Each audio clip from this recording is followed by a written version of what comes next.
Première idée introductive, Tocqueville n'est pas un adversaire de la démocratie. Je répondrai simplement que c'est parce que je n'étais point un adversaire de la démocratie que j'ai voulu être sincère avec elle.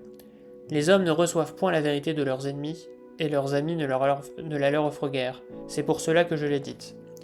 J'ai pensé que beaucoup se chargeraient d'annoncer les biens nouveaux que l'égalité promet aux hommes, mais que peu oseraient signaler de loin les périls dont elle les menace. C'est donc principalement vers ces périls que j'ai dirigé mes regards, et, ayant cru les découvrir clairement, je n'ai pas eu la lâcheté de les taire. Donc, de la démocratie en Amérique, dans l'avertissement du tome 2. La démocratie est plus vertueuse mais moins habile que la démocratie. Les lois de la démocratie tendent, en général, au bien du plus grand nombre, car elles émanent de la majorité de tous les citoyens, laquelle peut se tromper, mais ne saurait avoir un intérêt contraire à elle-même. Celles de l'aristocratie tendent au contraire à monopoliser dans les mains du petit nombre la richesse et le pouvoir, parce que l'aristocratie forme toujours de sa nature une minorité.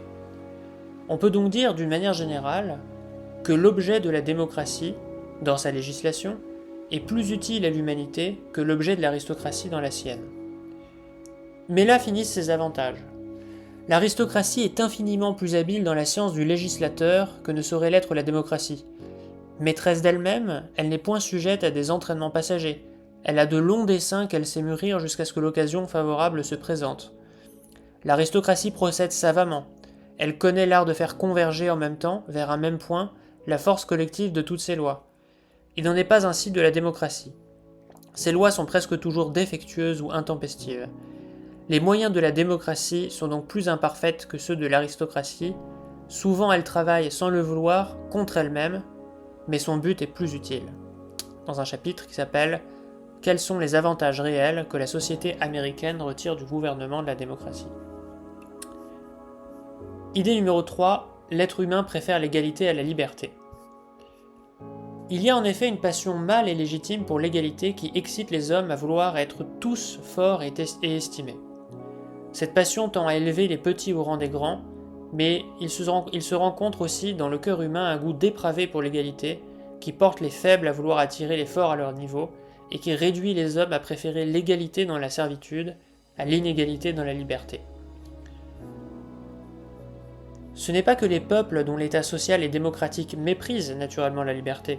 Ils ont au contraire un goût instinctif pour elle. Mais la liberté n'est pas l'objet principal et continu de leur désir. Ce qu'ils aiment d'un amour éternel, c'est l'égalité. Ils s'élancent vers la liberté par impulsion rapide et par effort soudain, et s'il manque le but, ils se résignent. Mais rien ne saurait les satisfaire sans l'égalité, et ils consentiraient plutôt à périr qu'à la perdre. Je pense que les peuples démocratiques ont un goût naturel pour la liberté. Livrés à eux-mêmes, ils la cherchent, ils l'aiment, et ils ne voient qu'avec douleur qu'on les en écarte. Mais ils ont pour l'égalité une passion ardente, insatiable, éternelle, invincible. Ils veulent l'égalité dans la liberté, et s'ils ne peuvent l'obtenir, ils la veulent encore dans l'esclavage. Ils souffriront la pauvreté, l'asservissement, la barbarie, mais ils ne souffriront pas l'aristocratie. Ceci est vrai dans tous les temps et surtout dans le nôtre. Tous les hommes et tous les pouvoirs qui voudront lutter contre cette puissance irrésistible seront renversés et détruits par elle. De nos jours, la liberté ne peut s'établir sans son appui, et le despotisme lui-même ne saurait régner sans elle. Dans Pourquoi les peuples démocratiques montrent un amour plus ardent et plus durable pour l'égalité que pour la liberté. Idée numéro 4. Les citoyens démocratiques préfèrent se soumettre à une autorité commune plutôt qu'être inégaux entre eux. La haine que les hommes portent aux privilèges s'augmente à mesure que les privilèges deviennent plus rares et moins grands, de telle sorte qu'on dirait que les passions démocratiques s'enflamment davantage dans le temps même où elles trouvent le moins d'aliments. J'ai déjà donné la raison de ce phénomène. Il n'y a pas de si grande inégalité qui blesse les regards lorsque toutes les conditions sont inégales, tandis que la plus petite dissemblance paraît choquante au sein de l'uniformité générale. La vue en devient plus insupportable à mesure que l'uniformité est plus complète. Il est donc naturel que l'amour de l'égalité croisse sans cesse avec l'égalité elle-même. En le satisfaisant, on le développe. Cette haine immortelle est de plus en plus allumée, qui aime les peuples démocratiques contre les moindres privilèges, favorise singulièrement la concentration graduelle de tous les droits politiques dans les mains du seul représentant de l'État. Le souverain, étant nécessairement et sans contestation au-dessus de tous les citoyens, n'excite l'envie d'aucun d'eux, et chacun croit enlever à ses égaux toutes les prérogatives qu'il lui concède. Idée numéro 5. L'égalité des conditions est un mouvement providentiel. Lorsqu'on parcourt les pages de notre histoire, on ne rencontre pour ainsi dire pas de grands événements qui, depuis 700 ans, n'aient tourné au profit de l'égalité. Les croisades et les guerres des Anglais déciment les nobles et divisent leurs terres. L'institution des communes introduit la liberté démocratique au sein de la monarchie féodale. La découverte des armes à feu égalise le vilain et le noble sur le champ de bataille. L'imprimerie offre d'égales ressources à leur intelligence. La poste vient déposer la lumière sur le seuil de la cabane du pauvre comme à la porte des palais. Le protestantisme soutient que tous les hommes sont également en état de trouver le chemin du ciel. Dès que les citoyens commencèrent à posséder la terre autrement que suivant la tenure féodale, et que la richesse mobilière étant connue, puis à son tour créer l'influence et donner le pouvoir, on ne fit point de découvertes dans les arts, on n'introduisit plus de perfectionnement dans le commerce et dans l'industrie, sans créer comme autant de nouveaux éléments d'égalité parmi les hommes.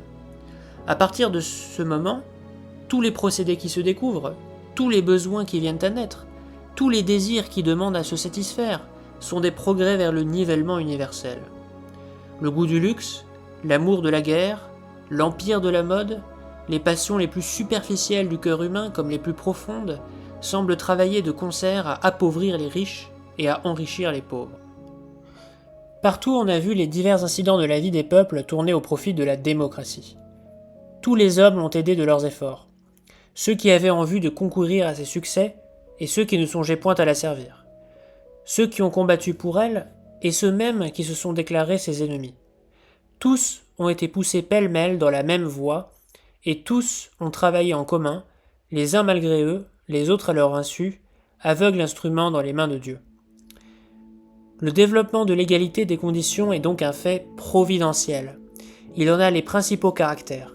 Il est universel, il est durable, il échappe chaque jour à la puissance humaine.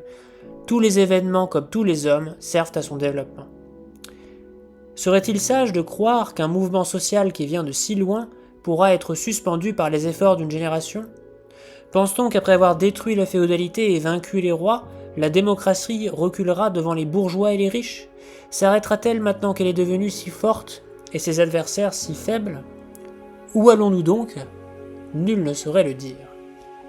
Dans l'introduction, en fait, de la démocratie, ce passage se trouve dans l'introduction, en fait, de la démocratie en Amérique. Idée numéro 6. La démagogie est l'arme du despote en démocratie. Dans les sociétés démocratiques, la centralisation sera toujours d'autant plus grande que le souverain sera moins aristocratique, voilà la règle. La première est en quelque sorte la seule condition nécessaire pour arriver à centraliser la puissance publique dans une société démocratique et d'aimer l'égalité, ou de le faire croire. Ainsi, la science du despotisme, si compliquée jadis, se simplifie. Elle se réduit, pour ainsi dire, à un principe unique. Idée numéro 7. Il y aura toujours des inégalités parmi les hommes. On peut changer les institutions humaines, mais non l'homme. Quel que soit l'effort général d'une société pour rendre les citoyens égaux et semblables, l'orgueil particulier des individus cherchera toujours à échapper au niveau et voudra former quelque part une inégalité dont il profite. Idée numéro 8. À quoi ressemble le despotisme en démocratie ? Alors là, citation très importante du livre. Elles sont toutes intéressantes, mais celle-là est particulièrement importante et classique. Je veux imaginer sous quel trait nouveau le despotisme pourrait se produire dans le monde. Je vois une foule innombrable d'hommes semblables et égaux qui tournent sans repos sur eux-mêmes pour se procurer de petits et vulgaires plaisirs dont ils emplissent leur âme. Chacun d'eux, retiré à l'écart, est comme étranger à la destinée de tous les autres. Ses enfants et ses amis particuliers forment pour lui toute l'espèce humaine. Quant au demeurant de ses concitoyens, il est à côté d'eux, mais il ne les voit pas. Il les touche et ne les sent point. Il n'existe qu'en lui-même et pour lui seul, et s'il lui reste encore une famille, on peut dire du moins qu'il n'a plus de patrie. Au-dessus de cela, s'élève un pouvoir immense et tutélaire qui se charge seul d'assurer leur jouissance et de veiller sur leur sort. Il est absolu, détaillé, régulier, prévoyant et doux. Il ressemblerait à la puissance paternelle si, comme elle, il avait pour objet de préparer les hommes à l'âge viril. Mais il ne cherche au contraire qu'à les fixer irrévocablement dans l'enfance. Il aime que les citoyens se réjouissent, pourvu qu'ils ne songent qu'à se réjouir. Il travaille volontiers à leur bonheur, mais il veut en être l'unique agent et le seul arbitre. Il pourvoit à leur sécurité, prévoit et assure leurs besoins, facilite leurs plaisirs, conduit leurs principales affaires, dirige leur industrie, règle leur succession, divise leurs héritages. Que ne peut-il leur ôter entièrement le trouble de penser et la peine de vivre ? Dans un chapitre qui s'appelle « Quelle espèce de despotisme les nations démocratiques ont-elles à craindre ?»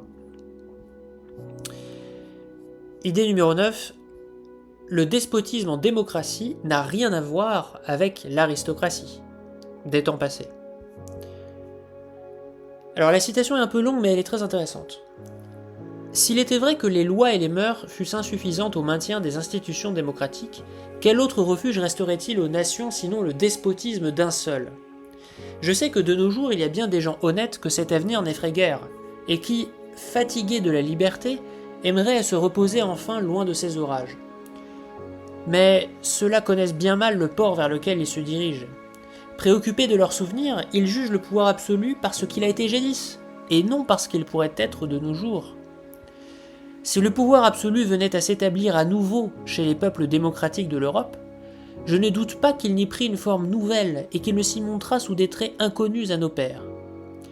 Il fut un temps en Europe où la loi, ainsi que le consentement du peuple, avaient revêtu les rois d'un pouvoir presque sans bornes. Mais il ne leur arrivait presque jamais de s'en servir. Je ne parlerai point des prérogatives de la noblesse, de l'autorité des cours souveraines, du droit des corporations, des privilèges de province, qui, tout en amortissant les coups de l'autorité, maintenaient dans la nation un esprit de résistance. Indépendamment de ces institutions politiques, qui, souvent contraires à la liberté des particuliers, servaient cependant à entretenir l'amour de la liberté dans les âmes, et dont sous ce rapport l'utilité se conçoit sans peine, les opinions et les mœurs élevaient autour du pouvoir royal des barrières moins connues, mais non moins puissantes. La religion, l'amour des sujets, la bonté du prince, l'honneur, l'esprit de famille, les préjugés de province, la coutume et l'opinion publique bornaient le pouvoir des rois et enfermaient dans un cercle invisible leur autorité. Alors, la constitution des peuples était despotique et leurs mœurs libres. Les princes avaient le droit, mais non la faculté ni le désir de tout faire. Des barrières qui arrêtaient jadis la tyrannie, que nous reste-t-il aujourd'hui ? La religion ayant perdu son empire sur les âmes, la borne la plus visible qui divisait le bien et le mal se trouve renversée. Tout semble douteux et incertain dans le monde moral. Les rois et les peuples y marchent au hasard, et nul ne saurait dire où sont les limites naturelles du despotisme et les bornes de la licence. De longues révolutions ont pour jamais détruit le respect qui environnait les chefs de l'État. Déchargés du poids de l'estime publique, les princes peuvent désormais se livrer sans crainte à l'enivrement du pouvoir. Quand les rois voient le cœur des peuples qui vient au-devant d'eux, ils sont cléments, parce qu'ils se sentent forts, et ils ménagent l'amour de leurs sujets, parce que l'amour des sujets est l'appui du trône. Il s'établit alors entre le prince et le peuple un échange de sentiments dont la douceur rappelle au sein de la société l'intérieur de la famille. Les sujets, tout en murmurant contre le souverain, s'affligent encore de lui déplaire, et le souverain frappe ses sujets d'une main légère, ainsi qu'un père châtie ses enfants. Mais quand une fois le prestige de la royauté s'est évanoui au milieu du tumulte de révolution, lorsque les rois se succédant sur le trône y ont tour à tour exposé au regard des peuples la faiblesse du droit et la dureté du fait, personne ne voit plus dans le souverain le père de l'État, et chacun y aperçoit un maître. S'il est faible, on le méprise, on le hait s'il est fort. Lui-même est plein de colère et de crainte, il se voit ainsi qu'un étranger dans son pays, et il traite ses sujets en vaincus. Pendant que la noblesse jouissait de son pouvoir, et longtemps encore après qu'elle l'eût perdu, l'honneur aristocratique donnait une force extraordinaire aux résistances individuelles. On voyait alors des hommes qui, malgré leur impuissance, entretenaient encore une haute idée de leur valeur individuelle et osaient résister isolément à l'effort de la puissance publique. Mais de nos jours, où toutes les classes achèvent de se confondre, où l'individu disparaît de plus en plus dans la foule et se perd aisément au milieu de l'obscurité commune, où aujourd'hui que l'honneur monarchique ayant presque perdu son empire sans être remplacé par la vertu, rien ne soutient plus l'homme au-dessus de lui-même, qui peut dire où s'arrêteraient les exigences du pouvoir et les complaisances de la faiblesse. Idée numéro 10, le monde du travail crée spontanément des inégalités. Que doit-on attendre d'un homme qui a employé 20 ans de sa vie à faire des têtes d'épingle ? Et à quoi peut désormais s'appliquer chez lui cette puissante intelligence humaine qui a souvent remué le monde, sinon à rechercher le meilleur moyen de faire des têtes d'épingle ? C'est en vain que les lois et les mœurs ont pris soin de briser autour de cet homme toutes les barrières et de lui ouvrir de tous côtés 1000 chemins différents vers la fortune. Une théorie industrielle plus puissante que les mœurs et les lois l'a attaché à un métier et souvent à un lieu qu'il ne peut quitter. Elle lui a assigné dans la société une certaine place dont il ne peut sortir. Au milieu du mouvement universel, elle l'a rendu immobile. Dans un chapitre qui s'appelle « Comment l'aristocratie pourrait sortir de l'industrie ». C'est de ce côté que les amis de la démocratie doivent sans cesse tourner avec inquiétude leur regard. Car si jamais l'inégalité permanente des conditions et l'aristocratie pénètrent de nouveau dans le monde, on peut prédire qu'elles y entreront par cette porte. Idée numéro 11. Le rôle d'un pouvoir démocratique n'est pas seulement de garantir l'ordre, sinon il tend vers le despotisme. Ainsi, les hommes des temps démocratiques ont besoin d'être libres, afin de se procurer plus aisément les jouissances matérielles après lesquelles ils soupirent sans cesse. Il arrive cependant, quelquefois, que le goût excessif qu'ils conçoivent pour ces mêmes jouissances les livre au premier maître qui se présente. La passion du bien-être se retourne alors comme contre elle-même, et éloigne sans l'apercevoir l'objet de ses convoitises. Il y a en effet un passage très périlleux dans la vie des peuples démocratiques. Les citoyens qui travaillent, ne voulant pas songer à la chose publique, et la classe qui pourrait se charger de ce soin pour remplir ses loisirs n'existant plus, la place du gouvernement est comme vide. Si, à ce moment critique, un ambitieux habile vient à s'emparer du pouvoir, il trouve que la voie à toutes les usurpations est ouverte. Qu'il veille quelque temps à ce que tous les intérêts matériels prospèrent, on le tiendra aisément quitte du reste. Qu'il garantisse surtout le bon ordre. Je conviendrai sans peine que la paix publique est un grand bien, mais je ne veux pas oublier cependant que c'est à travers le bon ordre que tous les peuples sont arrivés à la tyrannie. Il ne s'ensuit pas assurément que les peuples doivent mépriser la paix publique, mais il ne faut pas qu'elle leur suffise. Une nation qui ne demande à son gouvernement que le maintien de l'ordre est déjà esclave au fond du cœur. Elle est esclave de son bien-être, et l'homme qui doit l'enchaîner peut paraître. Idée numéro 12. Qu'est-ce que l'individualisme ? L'individualisme est une expression récente qu'une idée nouvelle a fait naître. Nos pères ne connaissaient que l'égoïsme. L'égoïsme est un amour passionné et exagéré de soi-même, qui porte l'homme à ne rien rapporter qu'à lui seul et à se préférer à tout. L'individualisme est un sentiment réfléchi et paisible qui dispose chaque citoyen à s'isoler de la masse de ses semblables et à se retirer à l'écart avec sa famille et ses amis. De telle sorte que, après s'être ainsi créé une petite société à son usage, il abandonne volontiers la grande société à elle-même. L'égoïsme naît d'un instinct aveugle. L'individualisme procède d'un jugement erroné plutôt que d'un sentiment dépravé. Il prend sa source dans les défauts de l'esprit autant que dans les vices du cœur. L'égoïsme dessèche le germe de toutes les vertus, l'individualisme ne tarit d'abord que la source des vertus publiques, mais à la longue, il attaque et détruit toutes les autres, et va enfin s'absorber dans l'égoïsme. L'égoïsme est un vice aussi ancien que le monde, il n'appartient guère plus à une forme de société qu'à une autre. L'individualisme est d'origine démocratique, et il menace de se développer à mesure que les conditions s'égalisent.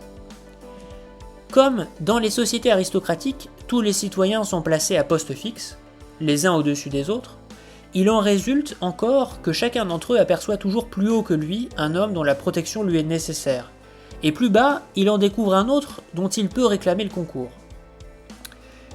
Les hommes qui vivent dans les siècles aristocratiques sont donc presque toujours liés d'une manière étroite à quelque chose qui est placé en dehors d'eux, et ils sont souvent disposés à s'oublier eux-mêmes. Il est vrai que, dans ces mêmes siècles, la notion générale du semblable est obscure, et qu'on ne songe guère à s'y dévouer pour la cause de l'humanité. Mais on se sacrifie souvent à certains hommes. Dans les siècles démocratiques, au contraire, où les devoirs de chaque individu envers l'espèce sont bien plus clairs, le dévouement envers un homme devient plus rare, le lien des affections humaines s'étend et se dessert. Chaque classe venant à se rapprocher des autres et à s'y mêler, ses membres deviennent indifférents et comme étrangers entre eux. L'aristocratie avait fait de tous les citoyens une longue chaîne qui remontait du paysan au roi. La démocratie brise la chaîne et met chaque anneau à part. À mesure que les conditions s'égalisent, il se rencontre un plus grand nombre d'individus qui, n'étant plus assez riches ni assez puissants pour exercer une grande influence sur le sort de leurs semblables, ont acquis cependant ou ont conservé assez de lumière et de bien pour pouvoir se suffire à eux-mêmes. Ceux-là ne doivent rien à personne, ils n'attendent pour ainsi dire rien de personne, ils s'habituent à se considérer toujours isolément, et ils se figurent volontiers que leur destinée tout entière est entre leurs mains. Ainsi, non seulement la démocratie fait oublier à chaque homme ses aïeux, mais elle lui cache ses descendants et le sépare de ses contemporains. Elle le ramène sans cesse vers lui seul et menace de le renfermer enfin tout entier dans la solitude de son propre cœur. Idée numéro 13, la démocratie favorise le communautarisme. On serait porté à croire que la conséquence dernière et l'effet nécessaire des institutions démocratiques est de confondre les citoyens dans la vie privée aussi bien que dans la vie publique, et de les forcer tous à mener une existence commune. C'est comprendre sous une forme bien grossière et bien tyrannique l'égalité que la démocratie fait naître. Il n'y a point d'état social ni de loi qui puisse rendre les hommes tellement semblables que l'éducation, la forme et les goûts ne mettent entre eux quelques différences. Et si des hommes différents peuvent trouver quelquefois leur intérêt à faire en commun les mêmes choses, on doit croire qu'ils n'y trouveront jamais leur plaisir. Ils échapperont donc toujours, quoi qu'on fasse, à la main du législateur. Et, se dérobant par quelque endroit du cercle où l'on cherche à les renfermer, ils établiront, à côté de la grande société politique, de petites sociétés privées, dont la similitude des conditions, des habitudes et des mœurs sera le lien. Les Américains, qui se mêlent si aisément dans l'enceinte des assemblées politiques et des tribunaux, se divisent, au contraire, avec grand soin en petites associations fort distinctes pour goûter à part les jouissances de la vie privée. Alors, petite parenthèse dans la citation, Tocqueville parle des Américains parce que son livre porte sur l'analyse de la société américaine au XIXe siècle. Alors, il ne s'agit pas juste d'une critique contemporaine, évidemment, sur les États-Unis par rapport à notre État, c'est juste parce que le livre porte sur l'Amérique. Fin de la parenthèse. Chacun d'eux reconnaît volontiers tous ses concitoyens pour ses égaux, mais il n'en reçoit jamais qu'un très petit nombre parmi ses amis et ses hôtes. Cela me semble très naturel. À mesure que le cercle de la société publique s'agrandit, il faut s'attendre à ce que la sphère des relations privées se resserre. Au lieu d'imaginer que les citoyens des sociétés nouvelles vont finir par vivre en commun, je crains bien qu'il arrive enfin à ne plus former que de très petites coteries. Chez les peuples aristocratiques, les différentes classes sont comme de vastes enceintes, d'où l'on ne peut sortir et où l'on ne saurait entrer. Les classes ne se communiquent point entre elles, mais dans l'intérieur de chacune d'elles, les hommes se pratiquent forcément tous les jours. Lors même que naturellement ils ne se conviendraient point, la convenance générale d'une même condition les rapproche. Mais lorsque ni la loi ni la coutume ne se chargent d'établir des relations fréquentes et habituelles entre certains hommes, la ressemblance accidentelle des opinions et des penchants en décide, ce qui varie les sociétés particulières à l'infini. Dans les démocraties où les citoyens ne diffèrent jamais beaucoup les uns des autres, les uns les autres, et se trouvent naturellement si proches qu'à chaque instant il peut leur arriver de se confondre tous deux dans une masse commune, il se crée une multitude de classifications artificielles et arbitraires à l'aide desquelles chacun cherche à se mettre à l'écart, de peur d'être entraîné malgré soi dans la foule. Idée numéro 14. Les manières de la démocratie sont moins élégantes que celles de l'aristocratie, mais elles sont plus sincères. Dans les aristocraties, les règles de la bienséance imposent à chacun la même apparence. Elles rendent tous les membres de la même classe semblables, en dépit de leur penchant particulier. Elles parent le naturel et le cachent. Chez les peuples démocratiques, les manières ne sont ni aussi savantes ni aussi régulières, mais elles sont souvent plus sincères. Elles forment comme un voile léger et mal tissu. Alors pardon, parenthèse, mal tissu en fait c'est... tissu est une forme désuète de l'adjectif tissé. Fin de la parenthèse. Donc, elles forment comme un voile léger et mal tissu, à travers lequel les sentiments véritables et les idées individuelles de chaque homme se laissent aisément voir. La forme et le fond des actions humaines s'y rencontrent donc souvent dans un rapport intime, et si le grand tableau de l'humanité est moins orné, il est plus vrai. Et c'est ainsi que, dans un sens, on peut dire que l'effet de la démocratie n'est point précisément de donner aux hommes certaines manières, mais d'empêcher qu'ils n'aient des manières. Les manières de l'aristocratie donnaient de belles illusions sur la nature humaine, et quoique le tableau fût souvent menteur, on éprouvait un noble plaisir à le regarder. Idée numéro 15.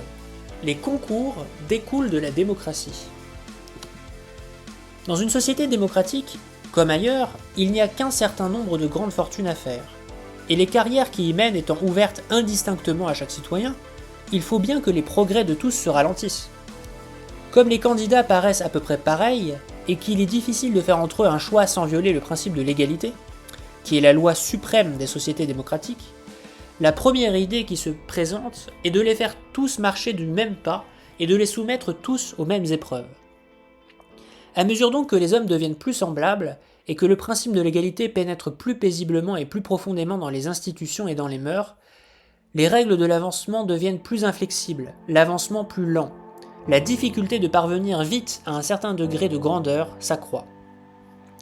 Par haine du privilège et par embarras du choix, on en vient à contraindre tous les hommes, quelle que soit leur taille, à passer au travers d'une même filière. Et on les soumet tous indistinctement à une multitude de petits exercices préliminaires, au milieu desquels leur jeunesse se perd et leur imagination s'éteint. De telle sorte qu'ils désespèrent de pouvoir jamais jouir pleinement des biens qu'on leur offre, et quand ils arrivent enfin à pouvoir faire des choses extraordinaires, ils en ont perdu le goût. Dans un chapitre qui s'appelle « Pourquoi on trouve aux États-Unis tant d'ambitieux et si peu de grandes ambitions ». Idée numéro 16. L'homme démocratique n'a pas assez d'orgueil.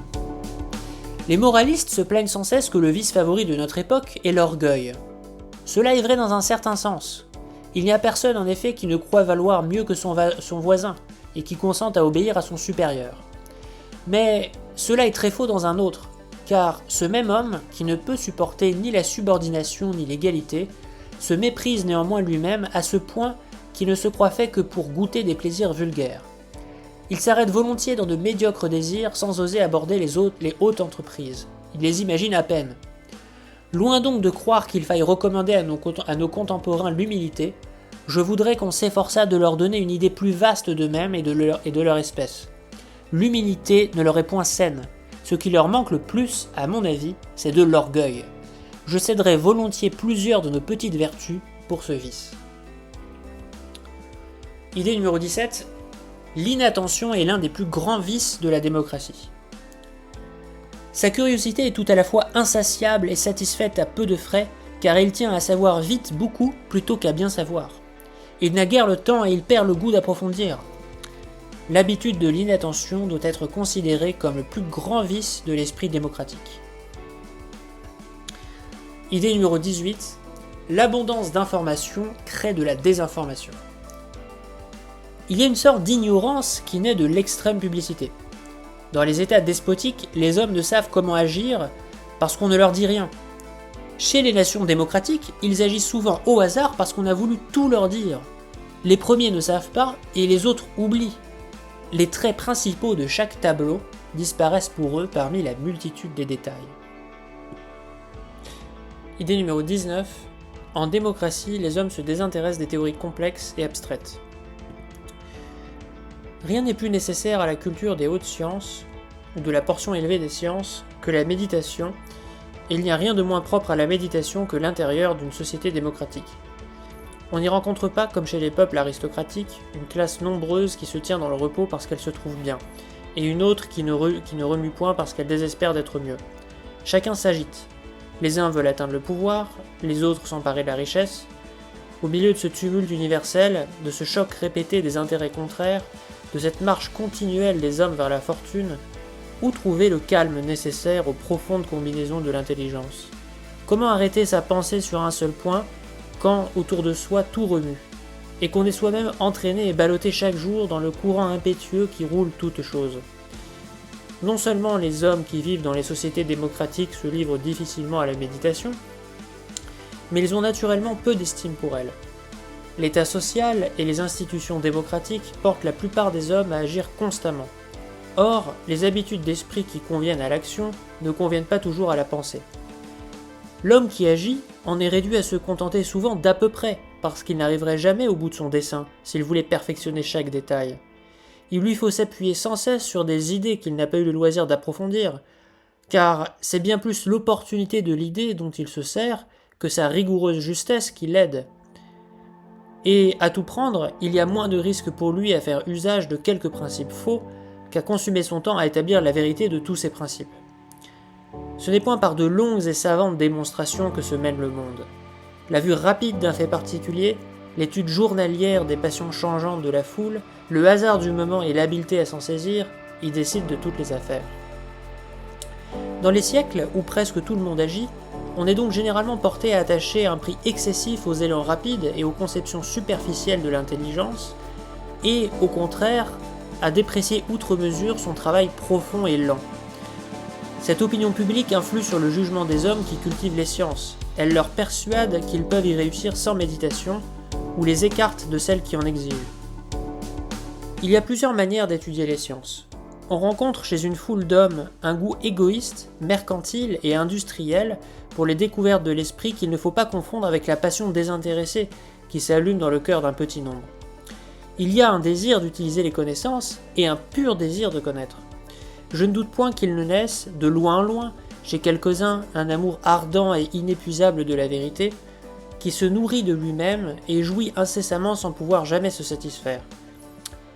C'est cet amour ardent, orgueilleux et désintéressé du vrai qui conduit les hommes jusqu'aux sources abstraites de la vérité pour y puiser les idées mères.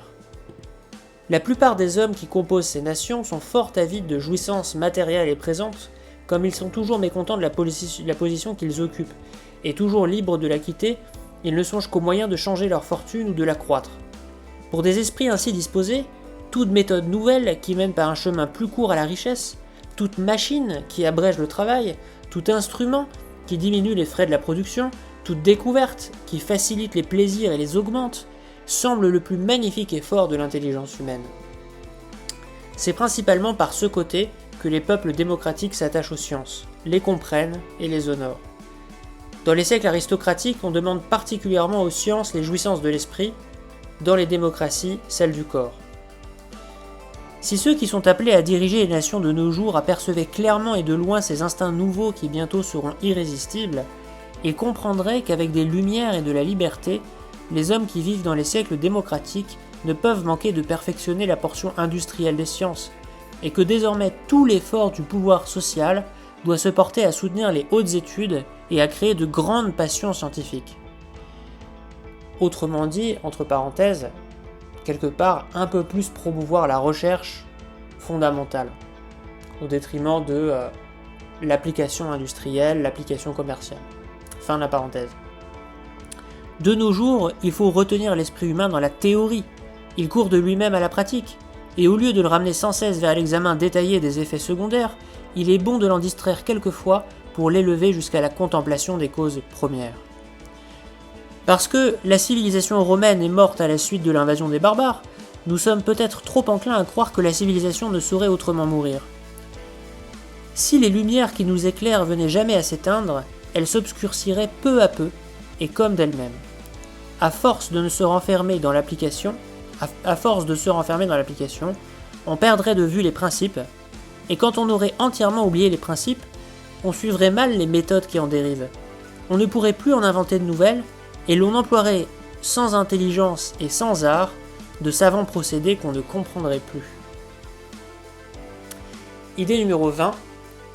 le progrès intellectuel d'une nation dépend du temps libre dont elle dispose. Il est impossible, quoi qu'on fasse, d'élever les lumières du peuple au-dessus d'un certain niveau. On aura beau faciliter les abords des connaissances humaines, améliorer les méthodes d'enseignement et mettre la science à bon marché, on ne fera jamais que les hommes s'instruisent et développent leur intelligence sans y consacrer du temps. Le plus ou moins de facilité que rencontre le peuple à vivre sans travailler forme donc la limite nécessaire de ses progrès intellectuels. Cette limite est placée plus loin dans certains pays, moins loin dans certains autres, mais pour qu'elle n'existe à point, il faudrait que le peuple n'eût point à s'occuper des soins matériels de la vie, c'est-à-dire qu'il ne fût plus le peuple.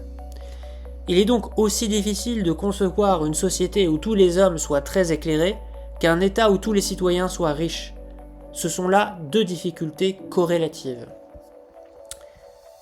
Idée numéro 21. La démocratie est l'ère du cheap, du bon marché. On voit toujours dans les démocraties un très grand nombre d'hommes dont la fortune croît, mais dont les désirs croissent bien plus vite que la fortune, et qui dévorent des yeux les biens qu'elle leur promet longtemps avant qu'elle ne les livre. Ceux-ci cherchent de tous côtés à s'ouvrir des voies plus courtes vers ces jouissances voisines. De la combinaison de ces deux causes, il résulte qu'on rencontre toujours dans les démocraties une multitude de citoyens dont les besoins sont au-dessus des ressources et qui consentiraient volontiers à se satisfaire incomplètement plutôt que de renoncer tout à fait à l'objet de leur convoitise. L'ouvrier comprend aisément ces passions parce que lui-même les partage. Dans les aristocraties, il cherchait à vendre ses produits très chers à quelques-uns. Il conçoit maintenant qu'il y aurait un moyen plus expéditif de s'enrichir, ce serait de les vendre bon marché à tous. Or, il n'y a que deux manières d'arriver à baisser le prix d'une marchandise. La première est de trouver des moyens meilleurs, plus courts et plus savants de la produire. La seconde est de fabriquer en plus grande quantité des objets à peu près semblables, mais d'une moindre valeur. Chez les peuples démocratiques, toutes les facultés intellectuelles de l'ouvrier sont dirigées vers ces deux points. Il s'efforce d'inventer des procédés qui lui permettent de travailler non pas seulement mieux, mais plus vite et à moindre frais, et, s'il ne peut y parvenir, de diminuer les qualités intrinsèques de la chose qu'il fait, sans la rendre entièrement impropre à l'usage auquel on la destine. Quand il n'y avait que les riches qui usent des montres, elles étaient presque toutes excellentes. On n'en fait plus guère que de médiocres, mais tout le monde en a. Ainsi, la démocratie ne tend pas seulement à diriger l'esprit humain vers les arts utiles, elle porte les artisans à faire très rapidement beaucoup de choses imparfaites, et le consommateur à se contenter de ces choses. Dans les aristocraties, on fait quelques grands tableaux, et dans les pays démocratiques, une multitude de petites peintures. Dans les premières, on élève des statues de bronze, et dans les secondes, on coule des statues de plâtre. L'état social et les institutions démocratiques donnent, de plus, à tous les arts d'imitation, de certaines tendances particulières qu'il est facile de signaler. Ils les détournent souvent de la peinture de l'âme pour ne les attacher qu'à celle du corps, et ils substituent la représentation des mouvements et des sensations à celle des sentiments et des idées. À la place de l'idéal, ils mettent enfin le réel. Effectivement, Tocqueville prévoit l'essor du réalisme. Donc c'est assez visionnaire. Idée numéro 22. La démocratie aime parler d'idées générales et confuses. Les peuples démocratiques aiment passionnément les termes génériques et les mots abstraits parce que ces expressions agrandissent la pensée et permettent de renfermer en peu d'espace beaucoup d'objets, aident le travail de l'intelligence. Ces mots abstraits qui remplissent les langues démocratiques et dont on fait usage à tout propos, sans les rattacher à aucun fait particulier, agrandissent et voilent la pensée. Ils rendent l'expression plus rapide et l'idée moins nette. Mais, en fait de langage, les peuples démocratiques aiment mieux l'obscurité que le travail.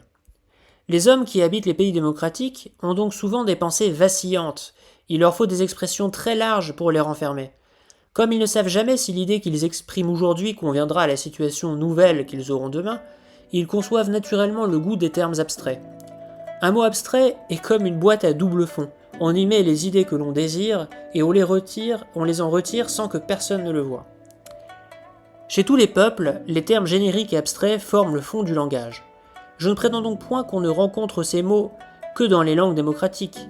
Je dis seulement que la tendance des hommes, dans les temps d'égalité, est d'augmenter particulièrement le nombre des mots de cette espèce, de les prendre toujours isolément dans leur acception la plus abstraite et d'en faire usage à tout propos, lors même que le besoin du discours ne le requiert point. Idée numéro 23. En démocratie, il y a de moins en moins de révolutions. Idée très importante pour moi, presque contre-intuitive, mais vous allez voir. Oserais-je dire, au milieu des ruines qui m'environnent, ce que je redoute le plus pour les générations à venir, ce ne sont pas les révolutions. Si les sites... Alors, et entre parenthèses, avant de continuer, on est au 19e siècle, donc dans un siècle assez instable politiquement, avec plusieurs régimes politiques qui se succèdent. Donc Tocqueville est dans une période politique relativement mouvante, relativement instable. Et pourtant, il arrive à prévoir ce qui suit. Et c'est très intéressant. Enfin, en tout cas, il arrive à développer la théorie qui suit. Pas sûr que ça se réalise, mais... Ferme la parenthèse. Donc, je reprends. Oserais-je dire au milieu des ruines qui m'environnent, ce que je redoute le plus pour les générations à venir, ce ne sont pas les révolutions. Si les citoyens continuent à se renfermer de plus en plus étroitement dans le cercle des petits intérêts domestiques, et à s'y agiter sans repos, on peut appréhender qu'ils ne finissent par devenir comme inaccessibles à ces grandes et puissantes émotions publiques qui troublent les peuples, mais qui les développent et qui les renouvellent. Quand je vois la propriété si mobile et l'amour de la propriété si inquiet et si ardent, je ne puis m'empêcher de craindre que les hommes n'arrivent à ce point de regarder toute théorie nouvelle comme un péril, toute innovation comme un trouble fâcheux, tout progrès social comme un premier pas vers une révolution, et qu'ils refusent entièrement de se mouvoir, de peur qu'on ne les entraîne. Je tremble, je le confesse, qu'ils ne se laissent enfin si bien posséder par un lâche amour des jouissances présentes, que l'intérêt de leur propre avenir et de celui de leurs descendants disparaissent, et qu'ils aiment mieux suivre mollement le cours de leur destinée, que de faire au besoin un soudain et énergique effort pour le redresser. On croit que les sociétés nouvelles vont chaque jour changer de face, et moi, j'ai peur qu'elles ne finissent par être trop invariablement fixées dans les mêmes institutions, les mêmes préjugés, les mêmes mœurs. De telle sorte que le genre humain s'arrête et se borne, que l'esprit se plie et se replie éternellement sur lui-même, sans produire d'idées nouvelles. Que l'homme s'épuise en petits mouvements solitaires et stériles, et que, tout en se remuant sans cesse, l'humanité n'avance plus. Dans un chapitre qui s'appelle « Pourquoi les grandes révolutions deviendront rares ». Idée numéro 24. En démocratie, les hommes ne reconnaissent plus d'autorité intellectuelle. Je crois qu'il arrivera rarement que, dans le sein d'une société démocratique, un homme vienne à concevoir, d'un seul coup, un système d'idées fort éloigné de celui qu'ont adopté ses contemporains. Et, si un pareil novateur se présentait, j'imagine qu'il aurait d'abord grand-peine à se faire écouter et plus encore à se faire croire. Lorsque les conditions sont presque pareilles, un homme ne se laisse pas aisément persuader par un autre. Comme tous se voient de très près, qu'ils ont appris ensemble les mêmes choses et mènent la même vie, ils ne sont pas naturellement disposés à prendre l'un d'entre eux pour guide et à le suivre aveuglément. On ne croit guère sur parole son semblable ou son égal. Ce n'est pas seulement la confiance dans les lumières de certains individus qui s'affaiblit chez les nations démocratiques. Ainsi que je l'ai dit ailleurs, l'idée générale de la supériorité intellectuelle qu'un homme quelconque peut acquérir sur tous les autres ne tarde pas à s'obscurcir. À mesure que les hommes se ressemblent davantage, le dogme de l'égalité des intelligences s'insinue peu à peu dans leurs croyances, et il devient plus difficile à un novateur, quel qu'il soit, d'acquérir et d'exercer un grand pouvoir sur l'esprit d'un peuple. Dans de pareilles sociétés, les soudaines révolutions intellectuelles sont donc rares, car si l'on jette les yeux sur l'histoire du monde, l'on voit que c'est bien moins la force d'un raisonnement que l'autorité d'un nom qui a produit les grandes et rapides mutations des opinions humaines. Idée numéro 25. Les citoyens démocratiques n'ont pas assez de temps pour se préoccuper d'idées nouvelles. Lorsqu'on a acquis la confiance d'un peuple démocratique, c'est encore une grande affaire que d'obtenir son attention. Il est très difficile de se faire écouter des hommes qui vivent dans les démocraties lorsqu'on ne les entretient point d'eux-mêmes. Ils n'écoutent pas les choses qu'on leur dit parce qu'ils sont toujours fort préoccupés des choses qu'ils font. Il se rencontre en effet peu d'oisifs chez les nations démocratiques.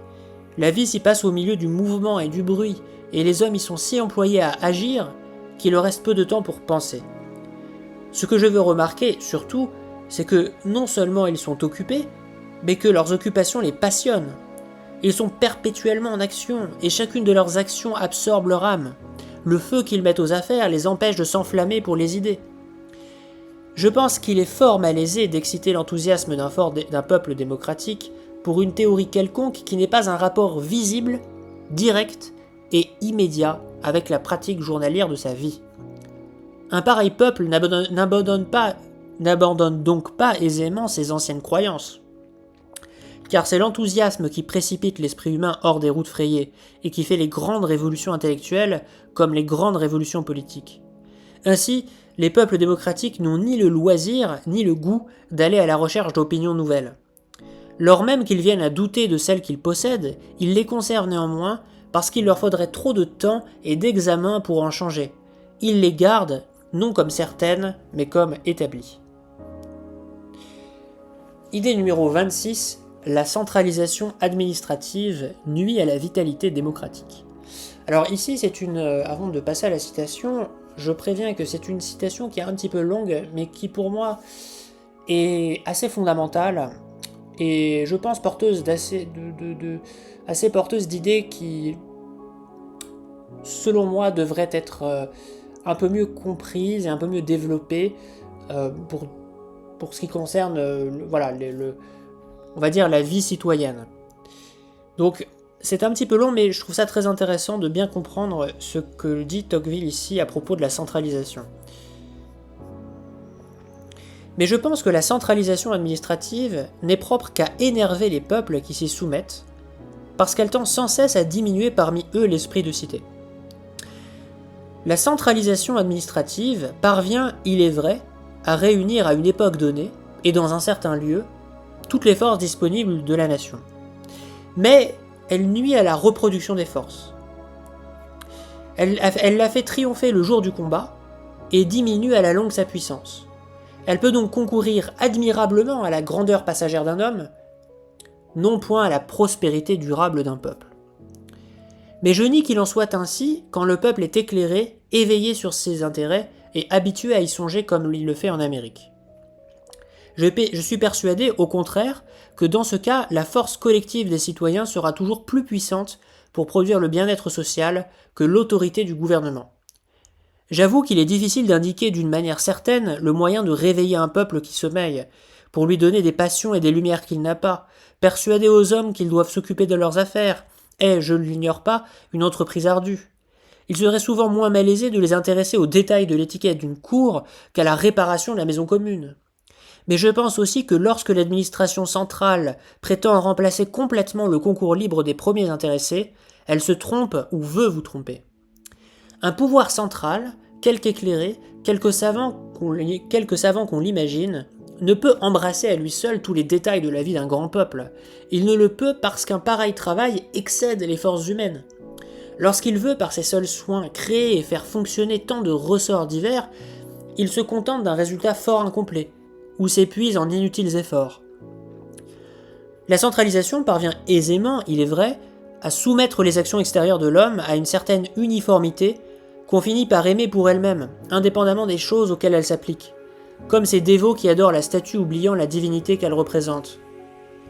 La centralisation réussit sans peine à imprimer une allure régulière aux affaires courantes, à régenter savamment les détails de la police sociale, à réprimer les légers désordres et les petits délits, à maintenir la société dans un statu quo qui n'est proprement ni une décadence ni un progrès, à entretenir dans le corps social une sorte de somnolence administrative que les administrateurs ont coutume d'appeler le bon ordre et la tranquillité publique.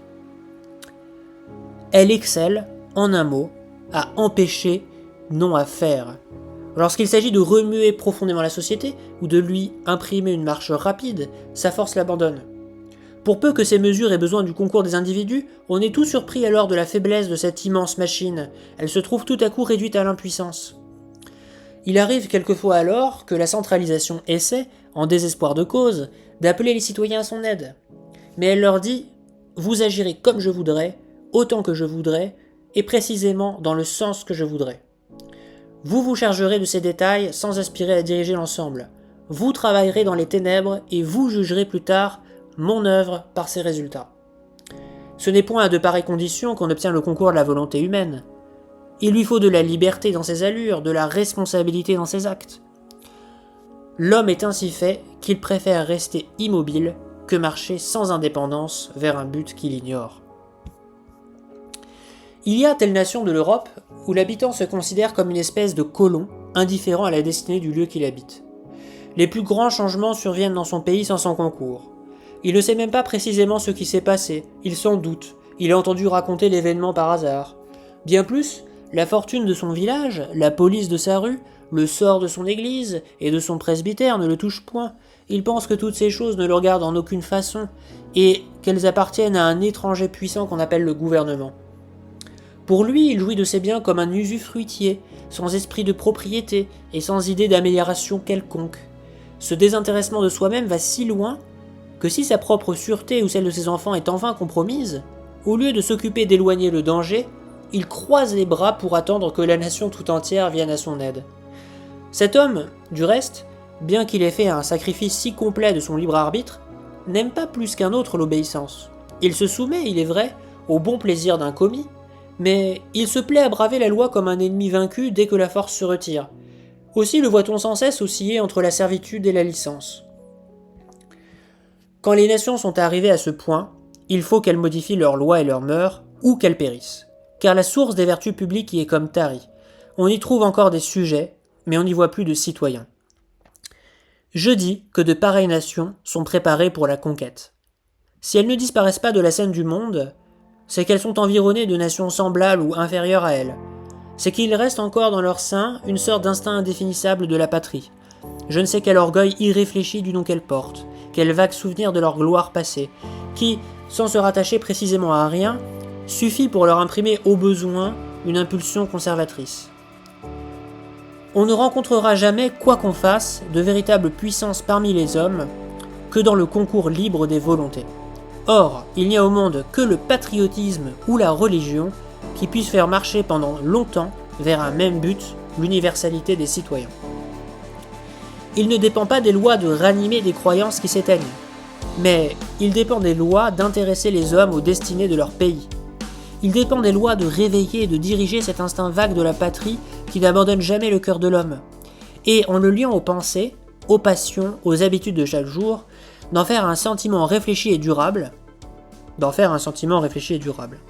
et qu'on ne dise point qu'il est trop tard pour le tenter. Les nations ne vieillissent point de la même manière que les hommes. Chaque génération qui naît dans leur sein est comme un peuple nouveau qui vient s'offrir à la main du législateur. Et donc, voilà la fin de cette citation que je trouve très intéressante sur en fait le besoin d'impliquer davantage les citoyens dans la vie politique avec les lois. Et c'est une citation qu'on trouve dans le premier tome, dans un chapitre qui s'appelle « Gouvernement dans les États particuliers ».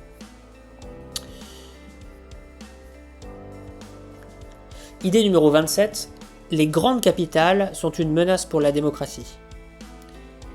L'Amérique n'a point de grandes capitales dont l'influence directe ou indirecte se fasse sentir sur toute l'étendue du territoire. Alors, encore une fois, grande parenthèse, je l'ai déjà dit avant, on est au 19e siècle. Aujourd'hui, ce serait plus vrai, l'Amérique a de grandes villes. L'Amérique n'a point, donc New York par exemple, l'Amérique n'a point de grande capitale dont l'influence directe ou indirecte se fasse sentir sur toute l'étendue du territoire, ce que je considère comme une des premières causes du maintien des institutions républicaines aux États-Unis.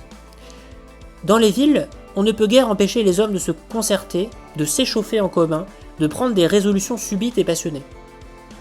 Les villes forment comme de grandes assemblées dont tous les habitants sont membres. Le peuple y exerce une influence prodigieuse sur ses magistrats et souvent y exécute sans intermédiaire ses volontés. Soumettre les provinces à la capitale, c'est donc remettre la destinée de tout l'empire, non seulement dans les mains d'une portion du peuple, ce qui est injuste, mais encore dans les mains du peuple agissant par lui-même, ce qui est fort dangereux. La prépondérance des capitales porte donc une grave atteinte au système représentatif. Elle fait tomber les républiques modernes dans le défaut des républiques de l'Antiquité, qui ont toutes péri pour n'avoir pas connu ce système. Donc évidemment, c'est une citation qui va prendre la suite un petit peu, qui est dans la suite de l'idée précédente sur la centralisation. Mais ici avec une application géographique. Idée numéro 28, et là aussi ça s'inscrit dans tout ce qui a été dit. Là aussi ce sera peut-être un peu long mais toujours intéressant. Il est nécessaire de réimpliquer les citoyens dans la politique. Mais il arrive quelquefois, dans la vie des peuples, un moment où les coutumes anciennes sont changées, les mœurs détruites, les croyances ébranlées, le prestige des souvenirs évanoui, et où cependant les lumières sont restées incomplètes et les droits politiques mal assurés ou restreints. Les hommes alors n'aperçoivent plus la patrie que sous un jour faible et douteux. Ils ne la placent plus ni dans le sol, qui est devenu à leurs yeux une terre inanimée, ni dans les usages de leurs aïeux, qu'on leur a appris à regarder comme un joug, ni dans la religion, dont ils doutent, ni dans les lois qu'ils ne font pas, ni dans le législateur qu'ils craignent et méprisent. Ils ne la voient donc nulle part, pas plus sous ses propres traits que sous aucun autre, et ils se retirent dans un égoïsme étroit et sans lumière. Ces hommes échappent aux préjugés sans reconnaître l'empire de la raison. Ils n'ont ni le patriotisme instinctif de la monarchie, ni le patriotisme réfléchi de la République, mais ils se sont arrêtés entre les deux, au milieu de la confusion et des misères. Que faire en un pareil état ? Reculer. Mais les peuples ne reviennent pas plus aux sentiments de leur jeunesse que les hommes aux goûts innocents de leur premier âge. Ils peuvent les regretter, mais non les faire renaître. Il faut donc marcher en avant et se hâter d'unir aux yeux du peuple l'intérêt individuel à l'intérêt du pays, car l'amour désintéressé de la patrie fuit son retour. Je suis assurément loin de prétendre que pour arriver à ce résultat, on doive accorder tout à coup l'exercice des droits politiques à tous les hommes. Mais je dis que le plus puissant moyen, et peut-être le seul qui nous reste, d'intéresser les hommes au sort de leur patrie, c'est de les faire participer à son gouvernement. De nos jours, l'esprit de cité me semble inséparable de l'exercice des droits politiques, et je pense que désormais on verra augmenter ou diminuer en Europe le nombre des citoyens en proportion de l'extension de ces droits. D'où vient que les États-Unis, où les habitants sont arrivés d'hier, encore une fois au XIXe siècle, sur le sol qu'ils occupent, où ils n'y ont apporté ni usage ni souvenir, où ils s'y rencontrent pour la première fois sans se connaître, où, pour le dire en un mot, l'instinct de la patrie peut à peine exister, d'où vient que chacun s'intéresse aux affaires de sa commune, de son canton et de l'État tout entier comme aux siennes mêmes. C'est que chacun, dans sa sphère, prend une part active au gouvernement de la société. L'homme du peuple, aux États-Unis, a compris l'influence qu'exerce la prospérité générale sur son bonheur. L'idée si simple et cependant si peu connue du peuple. Il voit donc dans la fortune publique la sienne propre, et il travaille au bien de l'État, non seulement par devoir ou par orgueil, mais j'oserais presque dire par cupidité. Les Américains ont combattu par la liberté l'individualisme que l'égalité faisait naître, et ils l'ont vaincu. Les législateurs de l'Amérique n'ont pas cru que pour guérir une maladie si naturelle au corps social dans les temps démocratiques et si funestes, il suffisait d'accorder à la nation tout entière une représentation d'elle-même. Ils ont pensé que de plus, il convenait de donner une vie politique à chaque portion du territoire, afin de multiplier à l'infini, pour les citoyens, les occasions d'agir ensemble, et de leur faire sentir tous les jours qu'ils dépendent les uns des autres. C'était se conduire avec sagesse. Les affaires générales d'un pays n'occupent que les principaux citoyens. Ceux-là ne se rassemblent que de loin en loin dans les mêmes lieux, et comme il arrive souvent qu'ensuite ils se perdent de vue, il ne s'établit pas entre eux de liens durables. Mais quand il s'agit de faire régler les affaires particulières d'un canton par les hommes qui l'habitent, les mêmes individus sont toujours en contact, et ils sont en quelque sorte forcés de se connaître et de se complaire. On tire difficilement un homme de lui-même pour l'intéresser à la destinée de tout l'État, parce qu'il comprend mal l'influence que la destinée de l'État peut exercer sur son sort. Mais faut-il faire passer un chemin au bout de son domaine ? Il verra d'un premier coup d'œil qu'il se rencontre un rapport entre cette petite affaire publique et ses plus grandes affaires privées. Et il découvrira, sans qu'on le lui montre, le lien étroit qui unit ici l'intérêt particulier à l'intérêt général. C'est donc en chargeant les citoyens de l'administration des petites affaires, bien plus qu'en leur livrant le gouvernement des grandes, qu'on les intéresse au bien public, et qu'on leur fait voir le besoin qu'ils ont sans cesse les uns des autres pour le produire. Idée numéro 29. En démocratie, les hommes sont naturellement sceptiques vis-à-vis de la religion. Les hommes qui vivent dans ces temps d'égalité sont donc difficilement conduits à placer l'autorité intellectuelle à laquelle ils se soumettent en dehors et au-dessus de l'humanité. c'est en eux-mêmes ou dans leurs semblables qu'ils cherchent d'ordinaire les sources de la vérité. Cela suffirait pour prouver qu'une religion nouvelle ne saurait s'établir dans ces siècles, et que toute tentative pour la faire naître ne serait pas seulement impie, mais ridicule et déraisonnable. On peut prévoir que les peuples démocratiques ne croiront pas aisément aux missions divines, qu'ils se riront volontiers des nouveaux prophètes, et qu'ils voudront trouver dans les limites de l'humanité, et non au-delà, l'arbitre principal de leur croyance. Idée numéro 30. La foi est nécessaire à la démocratie. C'est le despotisme qui peut se passer de foi, mais non la liberté. Comment la société pourrait-elle manquer de périr si, tandis que le lien politique se relâche, le lien moral ne se resserrait pas? Pour moi, je doute que l'homme puisse jamais supporter à la fois une complète indépendance religieuse et une entière liberté politique. Et je suis porté à penser que, s'il n'a pas de foi, il faut qu'il serve, et s'il est libre, qu'il croie. Les peuples religieux sont donc naturellement forts précisément à l'endroit où les peuples démocratiques sont faibles. Ce qui fait bien voir de quelle importance il est que les hommes gardent leur religion en devenant égaux. Idée numéro 31. Les matérialistes sont les ennemis naturels de la démocratie. Que s'il se rencontre parmi les opinions d'un peuple démocratique quelques-unes de ces théories malfaisantes qui tendent à faire croire que tout périt avec le corps, considérez les hommes qui les professent comme les ennemis naturels de ce peuple. Il y a bien des choses qui me blessent chez les matérialistes, dans les matérialistes. Leurs doctrines me paraissent pernicieuses et leur orgueil me révolte. Si leur système pouvait être de quelque utilité à l'homme, il semble que ce serait en lui donnant une modeste idée de lui-même. Mais ils ne font point voir qu'il en soit ainsi, et quand ils croient avoir suffisamment établi qu'ils ne sont que des brutes, ils se montrent aussi fiers que s'ils avaient démontré qu'ils étaient des dieux. Il faut donc que les législateurs des démocraties et tous les hommes honnêtes et éclairés qui y vivent s'appliquent sans relâche à y soulever les âmes et à les tenir dressées vers le ciel. Il est nécessaire que tous ceux qui s'intéressent à l'avenir des sociétés démocratiques s'unissent et que tous, de concert, fassent de continuels efforts pour répandre dans le sein de ces sociétés le goût de l'infini, le sentiment du grand et l'amour des plaisirs immatériels. Idée numéro 32, la religion catholique peut être une alliée de la démocratie. Je pense qu'on a tort de regarder la religion catholique comme un ennemi naturel de la démocratie.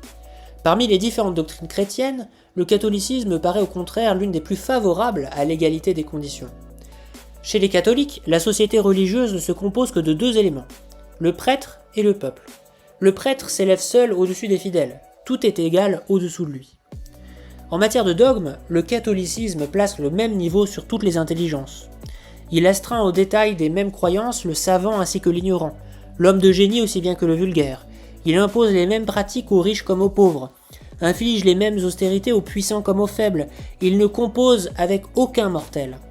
Et appliquant à chacun des humains la même mesure, il aime à confondre toutes les classes de la société au pied du même autel, comme elles sont confondues aux yeux de Dieu. Si le catholicisme dispose les fidèles à l'obéissance, il ne les prépare donc pas à l'inégalité. Enfin, quelques mots de conclusion qui constituera cette 33e et dernière idée. Cependant, au milieu de ce tableau si vaste, si nouveau, si confus, j'entrevois déjà quelques traits principaux qui se dessinent et je les indique. Donc là, c'est un peu une conclusion de l'œuvre de Tocqueville, c'est à la fin de son livre. Je vois que les biens et les maux se répartissent assez également dans le monde. Les grandes richesses disparaissent, le nombre des petites fortunes s'accroît, les désirs et les jouissances se multiplient, il n'y a plus de prospérité extraordinaire ni de misère irrémédiable, l'ambition est un sentiment universel, il y a peu d'ambition vaste, chaque individu est isolé et faible, la société est agile, prévoyante et forte, les particuliers font de petites choses et l'État d'immenses. Les âmes ne sont pas énergiques, mais les mœurs sont douces et les législations humaines. S'il se rencontre peu de grands dévouements, de vertus très hautes, très brillantes et très pures, les habitudes sont rangées, la violence rare, la cruauté presque inconnue. L'existence des hommes devient plus longue et leur prospérité plus sûre. La vie n'est pas très ornée, mais très aisée et très paisible. Il y a peu de plaisirs très délicats et très grossiers, peu de politesse dans les manières et peu de brutalité dans les goûts. On ne rencontre guère d'hommes très savants, ni de populations très ignorantes. Le génie devient plus rare et les lumières plus communes. L'esprit humain ne se développe par les petits efforts combinés de tous les hommes et non par l'impulsion puissante de quelques-uns d'entre eux. Il y a moins de perfection, mais plus de fécondité dans les œuvres. Tous les liens de race, de classe, de patrie se détendent, le grand lien de l'humanité se resserre. Je promène mes regards sur cette foule innombrable composée d'êtres pareils, où rien ne s'élève ni ne s'abaisse. Le spectacle de cette uniformité universelle m'attriste et me glace, et je suis tenté de regretter la société qui n'est plus. Lorsque le monde était rempli d'hommes très grands et très petits, très riches et très pauvres, très savants et très ignorants, je détournais mes regards des seconds pour ne les attacher que sur les premiers, et ceci réjouissait ma vue. Mais je comprends que ce plaisir naissait de ma faiblesse. C'est parce que je ne puis voir en même temps tout ce qui m'environne qu'il m'est permis de choisir ainsi et de mettre à part, parmi tant d'objets, ceux qu'il me plaît de contempler.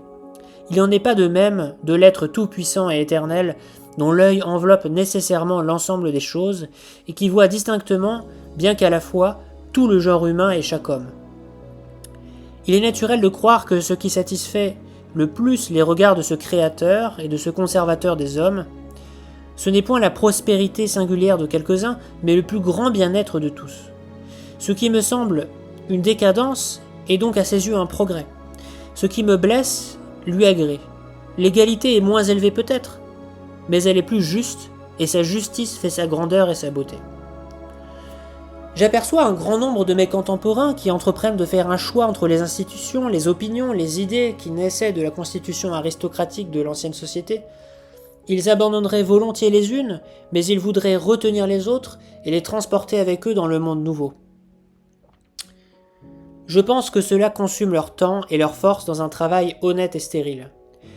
Il ne s'agit plus de retenir les avantages particuliers que l'inégalité des conditions procure aux hommes, mais de s'assurer les biens nouveaux que l'égalité peut leur offrir. Nous ne devons pas tendre à nous rendre semblables à nos pères, mais nous efforcer d'atteindre l'espèce de grandeur et de bonheur qui nous est propre. Pour moi qui, parvenu à ce dernier terme de ma course, découvre de loin, mais à la fois tous les objets divers que j'avais contemplés à part en marchant, je me sens plein de crainte et plein d'espérance. Je vois de grands périls qu'il est possible de conjurer, de grands maux qu'on peut éviter ou restreindre, et je m'affermis de plus en plus dans cette croyance que, pour être honnête et prospère, il suffit encore aux nations démocratiques de le vouloir. Les nations de nos jours ne sauraient faire que dans leur sein les conditions ne soient pas égales. Mais il dépend d'elles que l'égalité les conduise à la servitude ou à la liberté, aux lumières ou à la barbarie, à la prospérité ou aux misères. À la fin de son livre, donc dans un dernier chapitre qui s'appelle « Vue générale du sujet ». Et ceci achève cette vidéo sur ces 33 idées de Tocqueville. J'espère qu'elle vous aura intéressé.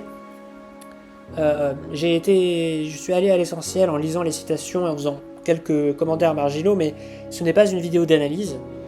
Je vous recommande pour cela ma vidéo introductive et mes 4 vidéos sur ma chaîne qui ont porté sur l'égalité, la liberté en démocratie, sur l'individualisme, sur les idées en démocratie et sur la place de la foi et de la religion en démocratie, où j'analyse un peu plus et je fais un peu plus de commentaires. En tout cas, j'espère que voilà, ces citations et ces idées vous ont inspiré. Et n'hésitez pas à laisser un like ou à partager si c'est le cas. Merci à tous.